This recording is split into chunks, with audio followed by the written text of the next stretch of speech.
입주를 시작한 지는 좀 됐지만 대중교통 자체가 그렇게 많이 발달된 편은 아니에요. 하지만 이제 미래에 무엇이 개통될 거다, 무엇이 생긴다 이런 말들이 많죠.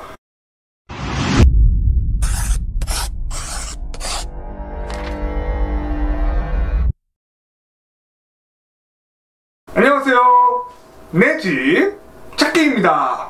이번 영상에서는 동탄 이 신도시의 대중교통 여건은 어떻게 되어 있는지 한번 알아보도록 하겠습니다. 동탄 신도시 전반적으로 규모가 상당히 크기 때문에 대중교통 발달도 상대적으로 좀 늦는 편이에요. 아무래도 규모가 작은 신도시보다는 규모가 큰 곳이 해야 될 작업들이 많겠죠. 예를 들면 지하철 노선이라든가 기차를 하나 만들려고 해도 더 큼직큼직하게 만들어야 되고요.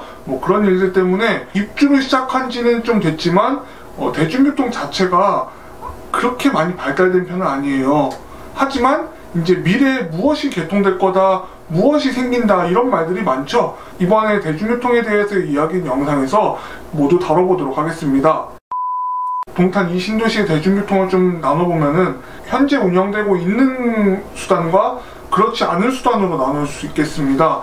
그만큼 이제 아직 개통이 되지 않은 그런 대중교통 수단이 많이 있다는 건데요. 이번 영상에서는 현재 운영되고 있는 교통수단들 기준으로 해서 한번 보도록 하겠습니다. 현재 운영되고 있는 수단은 SRT 고속열차가 있고요. 그리고 버스가 있습니다. 그리고 또 하나 추가하자면은 전동 킥보드 정도가 있습니다. 전동 킥보드 개인이 소유할 수도 있지만 동탄 이 신도시 가보니까 킥보드 존이 있더라고요. 공유 킥보드, 헬멧 있으면은 얼마든지 이용할 수 있는 그런 서비스 같아요. 교통수단으로 보느냐 마느냐는 좀 개인에 따라서 좀 다를 것 같은데요. 킥보드를 이용해본 경험으로는 동네 안에서 단거리로 뭔가 이동할 때 좀 유용한 수단이 아닐까 싶어요. 그럼 이제 SRT부터 이야기를 해보도록 할게요. SRT는 장거리만 갈 수 있는 열차다 이렇게 생각할 수도 있는데 어떻게 활용하느냐에 따라서 출퇴근용으로도 이용할 수가 있어요. 예를 들면은 한 1개월 정기권이라고 그래서 평일에만 이용 가능한 승차권이 있거든요. 이런 할인 티켓을 이용하면은 이 SRT가 다니는 서울 방향으로는 수서, 그리고 남쪽 방향으로는 지제, 평택에 있는 곳이죠. 그리고 천안아산, 조금 더 나가면 오송까지도 한 3-40분 내외로 갈 수가 있어요. 그런데 정가를 다 받는 게 아니라 매일매일 이용하는 사람을 전제로 했을 때 좀 한 절반 수준의 요금만 지불하게 하는 그런 티켓이에요. 참고로 절대 헷갈리시지 말아야 할 게 SRT랑 KTX는 이 수도권 구간에서는 노선이 전혀 다릅니다. 한마디로 SRT를 이용해서 용산역이나 서울역을 가는 건 거의 불가능하다 보실 수가 있어요. 물론 환승을 해서 갈 수는 있지만 그 방법조차 좀 엽기적이라고 할 수 있겠습니다. 그럼 SRT를 타고 갈 수 있는 곳, 수서나 천안아산이나 지제 모두 역 주변에 이렇게 걸어서 갈 수 있는 직장은 별로 없어요. 그렇게 생각하면은 이동을 해서 또 마을버스라든가 아니면 일반 시내버스 이용을 해야 돼요. 그 경우에 요금이 더 나오겠죠. 그렇기 때문에 정기권으로 한 14만원 정도 해도 실제로 교통에 지출하는 비용은 더 늘어날 수 있다. 이런 정도 감안하셔야 되지 않을까 싶어요. 거기다가 동탄역에서 동탄 이 신도시의 모든 아파트를 걸어갈 수 있냐? 그건 절대 아닙니다. 동탄역에서 같은 동탄 이 신도시 안에 있는 곳이지만 버스를 타고 한 10분에서 15분 가는 아파트들도 좀 있습니다. 그런 점도 고려하셔야지 SRT가 이제 출퇴근 교통수단으로 되냐 마냐는 좀 생각할 수 있을 것 같네요. 요금을 아무리 할인해줘도 정가 자체가 타 교통수단에 비하면 좀 비싸기 때문에 메리트가 없겠다 싶은 생각을 할 수 있어도 일단 수서역, 서울시죠. 서울시까지 15분에서 20분 내로 주파 가능하다. 이런 점에서 출퇴근용 교통수단으로 활용하는 사람도 있을 것 같아요. 자, 그럼 제가 찾아보니까 수서역이나 천안아산 정도가 이제 기본 요금이에요. 동탄역 기준으로 했을 때 SRT를 이용하면은.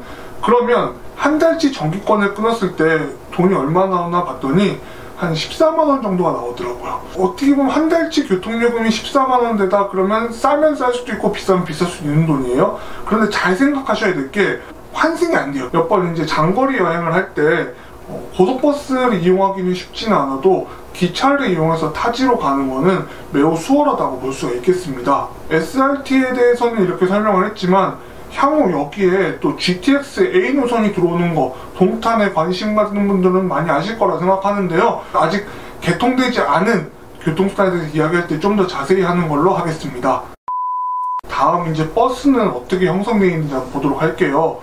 버스는 전철에 비해서 차가 확보가 되면은 노선 개통이 가능하기 때문에 버스가 많이 발달되어 있다고 볼 수가 있어요. 전철에 비해서 말이죠. 비록 많은 분들이 길이 안 막히고 정시성이 보장된다는 점에서 버스보다는 철도를 더 선호하시는 경향이 있는데 버스는 좀 원하는 곳에 최대한 가까이 내려준다는 그런 또 장점도 있어요. 문제적 연결성을 무시할 수가 없죠. 우선 많은 분들이 관심 갖고 있는 서울 방향부터 한번 보도록 할게요. 서울 방향은 광역버스와 M버스들이 좀 다니고 있어요. 이 동탄 이 신도시의 M버스와 광역버스는 목적지별로 나누면은 서울과 판교, 타 화성 동네를 무정차로 가는 H 광역버스가 있는데 이 버스는 워낙 수요가 없다 보니까 이제 좀 바뀔 거예요. 개편이 되면 제대로 알려드리는 걸로 하고요. 서울 방향부터 먼저 보면은 서울과 판교 방향으로 가는 광역버스들을 경유지별로 나누면은 동탄 대로로 가는 버스가 있고 동탄 순환대로로 가는 버스가 있어요. 초창기에는 동탄 대로를 경유하는 노선 위주로 뚫렸는데 그에 비해서 순환대로 축의 아파트들이 훨씬 많기 때문에 순환도로 축의 광역버스도 공급이 상당히 늘어나고 있는 그런 추세예요. 생각보다 동탄 이 신도시는 정말 규모가 크긴 큰 것 같아요. 너무 영상이 길어져서 나머지 영상은 다음 2부에서 계속 이야기하도록 하겠습니다. 지금까지 저의 영상이 유익했다면 구독과 좋아요 그리고 알림 설정 한 번씩 부탁드리겠습니다. 그럼 저는 2부 영상에서 계속 뵙도록 하겠습니다. 조금만 기다려주세요. 곧 나옵니다.